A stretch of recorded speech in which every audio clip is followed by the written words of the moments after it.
आखिर परमाणु हमले के तुरंत बाद बारिश क्यों होने लगती है? हर बूंद करती है जहर का काम। आइए जानते हैं इसके बारे में वैज्ञानिक कारण।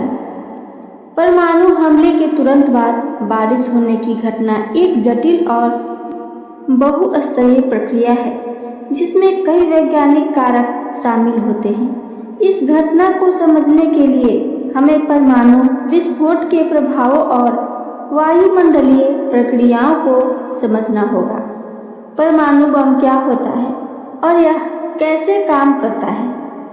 परमाणु बम एक ऐसा हथियार है जो नाभिकीय ऊर्जा से काम करता है। इसकी दो प्रमुख तकनीकें होती है। पहला, न्यूक्लियर फिशन, भारी तत्व जैसे यूरेनियम 235 या प्लूटोनियम 239 के नाभिक को विभाजित कर अत्यधिक ऊर्जा प्राप्त की जाती है। दूसरा, न्यूक्लियर फ्यूजन, हल्के तत्व जैसे हाइड्रोजन आइसोटोप को जोड़कर ऊर्जा उत्पन्न की जाती है। हाइड्रोजन बम विस्फोटक के समय कुछ ही सेकंड में लाखों डिग्री तापमान उत्पन्न होता है जो आसपास की हर चीज को भस्म कर देता है। साथ ही एक विशाल अग्नि गोला और मशरूम जैसा बादल बनता है। ब्लैक रेन क्या होती है? आखिर कैसे होती है विस्फोट के बाद ब्लैक रेन? ब्लैक रेन वह वर्षा होती है जो परमाणु विस्फोट के बाद होती है और इसमें सामान्य पानी के साथ कार्बन, कोयले जैसी राख, धातु के सूक्ष्म कण, रेडियोधर्मी तत्व शामिल होते हैं। इसका रंग काला या गहरा भूरा होता है और यह अत्यंत ही जहरीली होती है। हिरोशिमा और नागासाकी में ब्लैक रेन का उदाहरण। आइए आगे जानते हैं। हिरोशिमा 6 अगस्त 1945 और नागासाकी 9 अगस्त 1945।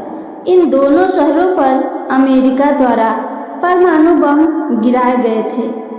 कुछ ही समय बाद दोनों स्थानों पर भारी काली बारिश हुई थी।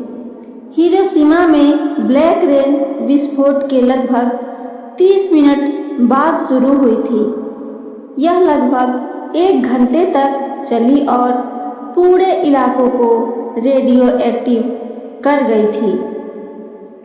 जहाँ जहाँ यह गिरी वहाँ लोग गंभीर बीमारियों का शिकार हो गए थे। परमाणु विस्फोट के प्रभाव के बारे में आइए आगे जानते हैं।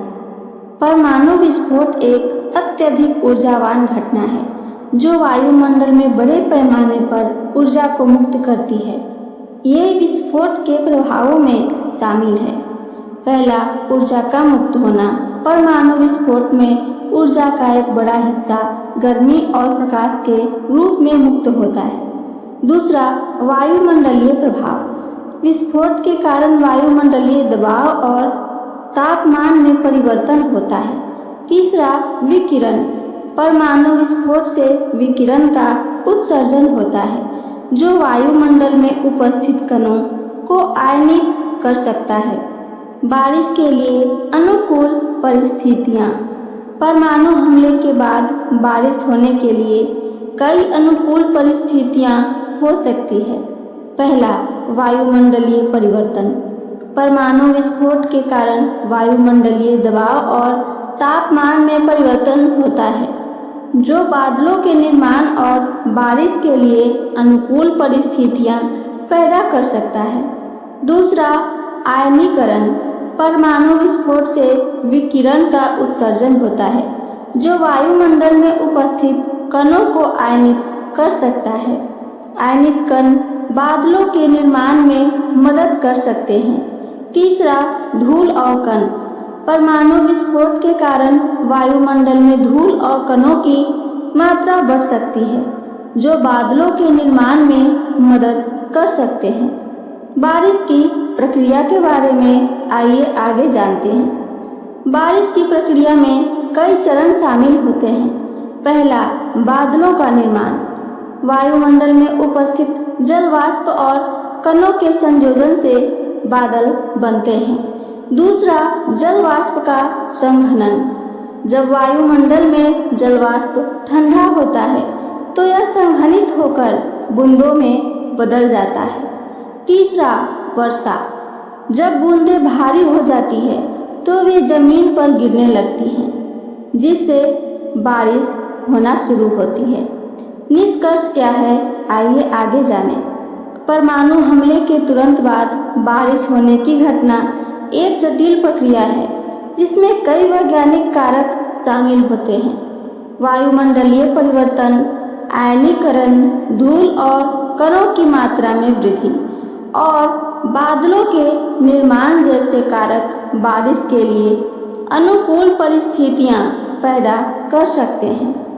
विस्तृत विवरण के बारे में आइए आगे जानें।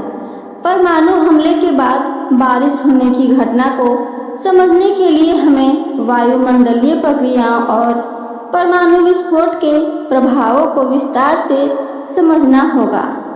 वायुमंडलीय प्रक्रियाओं में शामिल है वायुमंडलीय दबाव, तापमान और आर्द्रता में परिवर्तन जो बादलों के निर्माण और बारिश के लिए अनुकूल परिस्थितियां पैदा कर सकते हैं।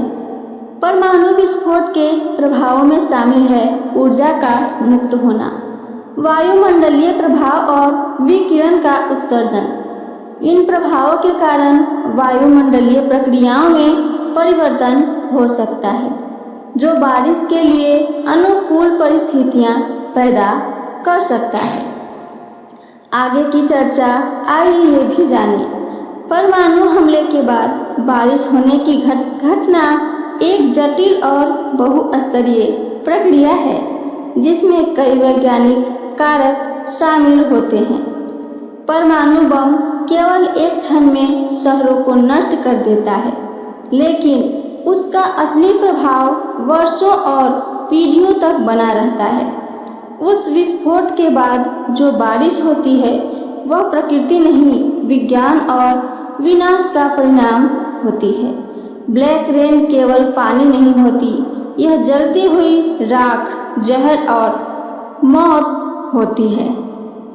इसलिए विश्व शांति और परमाणु निरस्त्रीकरण आज के समय की सबसे बड़ी आवश्यकता है। तो ये थी मेरी आज की जानकारी। मेरी जानकारी आप सबको पसंद आती है तो चैनल को सब्सक्राइब करके बेल आइकन को दबाना ना भूलें ताकि मेरी हर जानकारी आप तक सबसे पहले पहुंचे। साथ साथ अपना एक लाइक और प्यारा सा कमेंट जरूर करें। सुनने के लिए धन्यवाद। जय श्री कृष्ण। राधे राधे।